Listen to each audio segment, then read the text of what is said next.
Multiple attempts दे चुके हैं, but फिर भी हर बार बहुत क्लोज मार्जिन से हमारा जेआरएफ मिस हो रहा है। एक क्वेश्चन, दो क्वेश्चन, चार क्वेश्चन, बहुत क्लोज मार्जिन से हर बार जेआरएफ छूटता जा रहा है। और इतनी बार प्रिपरेशन कर लिया, अब तो समझ भी नहीं आ रहा क्या नया पढ़े जिससे हमारा एग्जामिनेशन क्वालिफाई हो जाए, क्या बेटर करें।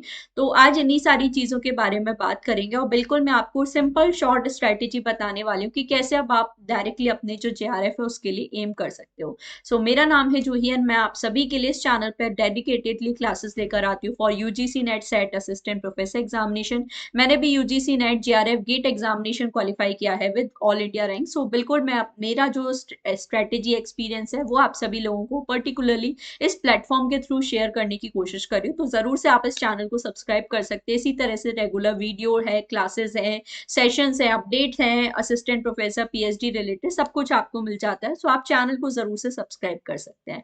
तो बिल्कुल हम लोग बात करेंगे कि अब क्या हमारी स्ट्रेटेजी होनी चाहिए, क्योंकि इतने क्लोज मार्जिन से हम मिस कर रहे हैं। एक क्वेश्चन, दो क्वेश्चन, तीन, चार, पांच, मतलब इतने मार्जिन से हमारा जो एग्जामिनेशन है वो नहीं क्वालिफाई हो पा रहा है। तो देखो क्या चीज है जो स्ट्रेटेजी आपने की है। देखो रिसोर्सेज आपने सब कुछ बहुत अच्छे से पढ़े हैं, प्रैक्टिस भी आपने की है, क्वेश्चंस भी किए हैं, पीवाईक्यूज वगैरह सब आपने कर लिया। अब आपको ये देखना है कि क्योंकि हमारा बहुत क्लोज मार्जिन से मिस हो रहा है, तो आप अपने पेपर वन की यूनिट्स देखिए एंड पेपर टू की अपनी यूनिट्स देखिए। स्पेशली मैं यहाँ पे पेपर वन का थोड़ा इसलिए फोकस करूंगी क्योंकि पेपर टू की काफी हद तक जो हमारी यूनिट्स हैं वो इंटीग्रेटेड होती हैं। जैसे जो भी आपका पेपर टू है, जैसे मेरा सोशोलॉजी है, तो यहाँ पर काफी हद तक हमारी इंटीग्रेटेड यूनिट्स रहेंगी जिसमें हमारे काफी हद तक मिक्स टॉपिक रहते हैं। ठीक है, तो वो भी है, बट पेपर टू में भी हम यूनिट वाइज के बारे में बात करेंगे।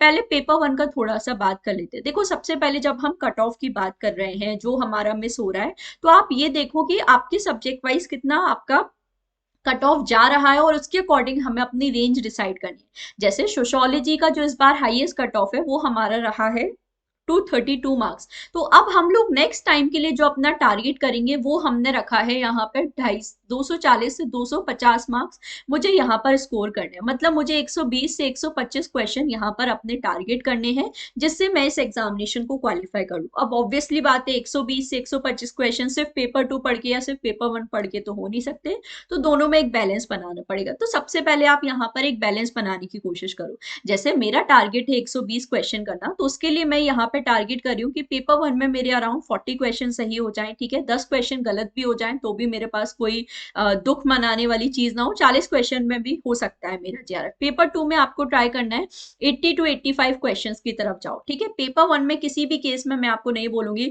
चाहे आपका टारगेट 260 270 ही क्यों ना हो, मैं आपको बिल्कुल नहीं बोलूंगी कि आप 40 से ज्यादा के लिए बहुत ज्यादा एफर्ट करो, क्योंकि जनरल पेपर है तो आप उसी तरीके से इसे प्रिपेयर करो। बट यहाँ पर हम लोग क्योंकि अब कट ऑफ इतना हाई जा रहा है, वैसे तो देखो मैं आपको 35 तक वाली 35 टू 40 रेंज देती हूँ, बट क्योंकि अब कट ऑफ इतना जा रहा है तो यहाँ पर अब हम लोग थोड़ा 40 तक अपना टारगेट बना रहे हैं। ठीक है, मिनिमम 30 तो करने ही करने हैं किसी भी कंडीशन में। सिमिलरली पेपर टू में मिनिमम 75 तो हमें करने ही है। मतलब 105 क्वेश्चन तो 100% किसी भी हालत में होने चाहिए, क्योंकि इस बार जो हमारा नेट का कट ऑफ था वो भी रहा था 208 मार्क्स। तो एटलीस्ट 105 क्वेश्चन 210 मार्क्स तो हमें मिनिमम लेकर ही आने, तभी हम एटलीस्ट नेट क्वालिफाई कर पाएंगे।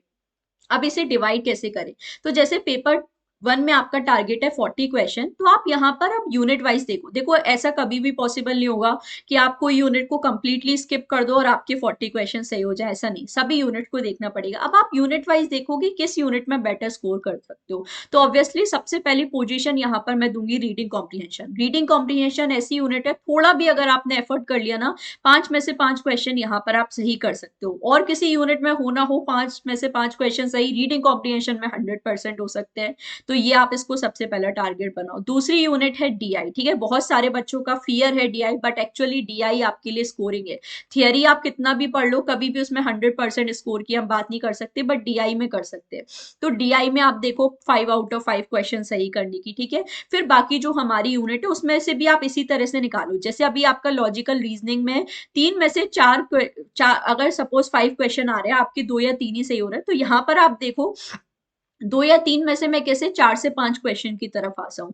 तो ऐसे ही आपको देखना है। ऐसे ही पेपर 1 में जो यूनिट है उसमें आप देखो कि किस यूनिट में आप कितना स्कोर कर सकते हो। जैसे मैथमेटिकल रीजनिंग है, या चलो किसी को हायर एजुकेशन बहुत ज़्यादा डिफिकल्ट लग रहा है क्योंकि इतना ज़्यादा थियरी है, रट्टा मारने वाली चीज़ें हैं। तो हायर एजुकेशन में मेरा टारगेट है कि चलो अगर मेरे 2 भी हो जाएँगे सही तो ठीक है। बट अगर आप हायर एजुकेशन में 2 क्वेश्चन रख रहे हो, तो फिर आप ये देखो कि मैं बाकी कौन-सी ऐसी यूनिट है जिसमें अपने जो मार्क्स है इंक्रीज कर सकती हूँ या कर सकता हूँ। तो ऐसे आपको यूनिट वाइज अपने अकॉर्डिंग देखना है कि किस यूनिट में आप कितने क्वेश्चंस तक सही कर सकते हो और कैसे आपका ये जो 40 क्वेश्चंस का टारगेट है वो अचीव होगा। तो इस तरीके से आप कर सकते हो। सिमिलरली पेपर 2 में भी सबसे पहले, क्योंकि पेपर 2 में सारी यूनिट्स का वेटेज अलग है, जैसे मैं सोशियोलॉजी की बात करूं, यूनिट 1 में इस बार हमारे एग्जामिनेशन में अराउंड 35 समथिंग कुछ क्वेश्चन है पूछेगा। एक ही यूनिट से 35 क्वेश्चन, सीधे सीधे 70 मार्क्स। आप समझ रहे हो कितने ज्यादा इंपॉर्टेंट होते हैं। तो यूनिट 1 को तो बिल्कुल घोल के पी जाओ, क्योंकि यूनिट 1 ऐसी है जो आपकी बाकी यूनिट से भी रिलेटेड है। तो इसमें तो हमें कुछ छोड़ना नहीं है। फिर भी ऐसे कुछ क्वेश्चन होंगे क्योंकि ऑब्वियसली सबसे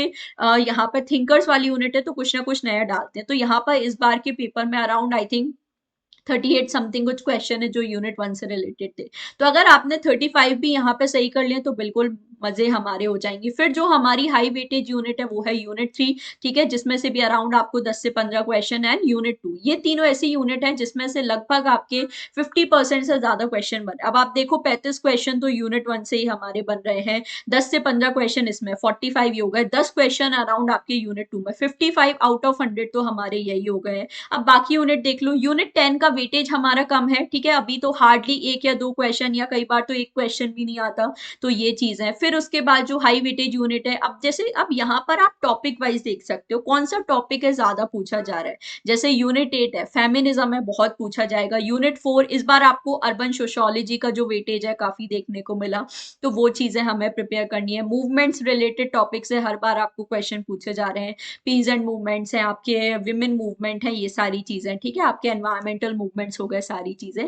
तो ऐसे आप देखो कि आपके पेपर 2 में लास्ट 5 ईयर का ट्रेंड क्या है। जैसे मैं हमेशा आपको सोशियोलॉजी में बताती हूँ कि पेपर 2 में आपका किस यूनिट से लास्ट 5 ईयर में कितने क्वेश्चन पूछे गए। इस चैनल पर मैंने ऑलरेडी वीडियो बनाया, आप जाके वीडियो सेक्शन में देख सकते हो। लास्ट 5 ईयर ट्रेंड के मैंने आपको बताया कि किस यूनिट से कितने क्वेश्चन पूछे गए, वो आप देख सकते हो, सो दैट आपको आइडिया मिल जाएगा किस यूनिट पे हमें ज्यादा फोकस करना है। तो इसी तरह से आप अपने पेपर 2 में भी देखो कौन सी यूनिट आप अपनी स्ट्रॉन्ग बना सकते हो, जिसमें यहाँ पर आप 85 क्वेश्चन देखो। टारगेट तो हमें अपना हाई बनाना है। अब आप अपना पहली टारगेट मान के बैठे हो कि मुझे 210 220 तक चलो क्वेश्चन सही करने हो, फिर हम लोग बोल रहे हैं कि हमारा मिस हो रहा है। तो आप अपना पहली टारगेट हाई बनाओ ना। आप जिस माइंडसेट के साथ तैयारी करते हो, देखो मेरे साथ ये चीज हुई है। जैसे मैंने अपना टारगेट बनाया था कि मुझे 220 प्लस मार्क्स स्कोर करने हैं तभी मेरा जीआरएफ क्वालिफाई होगा। मैंने अब बिल्कुल अपना माइंडसेट ऐसी बनाया, अगर मेरे 220 मार्क्स नहीं आए तो मेरा जीआरएफ नहीं हुआ। और वो चीज एक्चुअली हुई। मैंने अपना फर्स्ट अटेम्प्ट दिया, 218 मेरे मार्क्स से, 218 उस टाइम के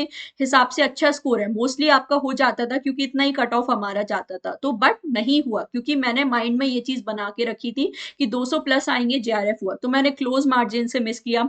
जब मैंने सेकंड अटेम्प्ट किया तो मेरे मार्क्स आए 224। मैंने माइंडसेट ऐसा बनाया था कि 220 से ज्यादा मार्क्स आएंगे तो जेआरएफ होगा, तो बिल्कुल हुआ भी, ठीक है। और कट ऑफ से ज्यादा स्कोर किया, 216 कट ऑफ गया था, मैंने 224 स्कोर किया, ठीक है, 8 मार्क्स से यहाँ पे ज्यादा स्कोर किए। तो ये चीजें हैं। तो ये जो एक दो क्वेश्चन, दो चार क्वेश्चन से हमारा मिस करने वाली चीज है ना, वो हो जाती है।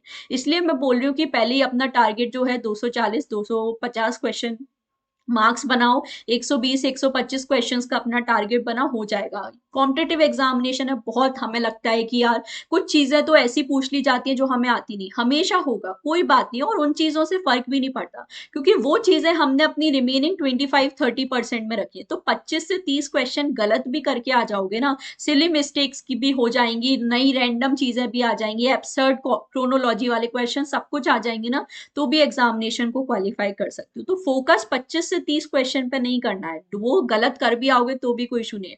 फोकस होना चाहिए 120 125 क्वेश्चन पे जो आपका जीआरएफ क्वालिफाई करे करवाएंगे। सो आई होप ये जो स्ट्रेटेजी आपके लिए हेल्पफुल रही हो, और इस तरीके से आप अपनी यूनिट्स, अपने टॉपिक आइडेंटिफाई करोगे जिसमें आप अपना अच्छा स्कोर कर सकते हो और एग्जामिनेशन को क्वालिफाई कर सकते हो। तो आई होप स्ट्रेटेजी हेल्पफुल लगी है तो जरूर मुझे कमेंट सेक्शन में बताना।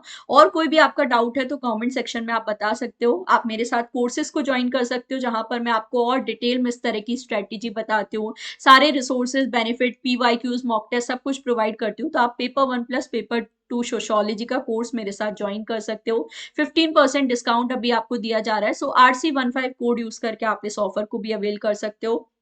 अपने स्कोर कार्ड आप हमारे साथ शेयर कर सकते हो। एंड 14 फेब को JRF अड्डा का इवेंट होने वाला है, उसमें भी आप जयपुर में हेडक्वार्टर्स पे हमारे, so उसको आप विजिट कर सकते हो।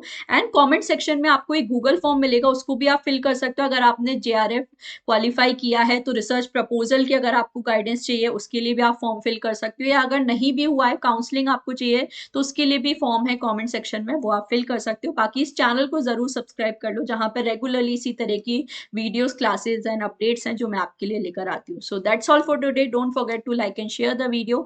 Thank you so much for watching. And 1 March को होने वाला है MP सेट, सो बिल्कुल हमारी कल से जो रेगुलर क्लासेस हैं वो सब यहाँ पर इस चैनल पे आपके लिए स्टार्ट हो जाएंगी। 4 PM पे आपके लिए इवनिंग में रेगुलरली सोशोलॉजी की क्लासेस होती हैं, तो उसको आप जरूर से ज्वाइन कर सकते हो। So all the very best. Thank you so much for watching.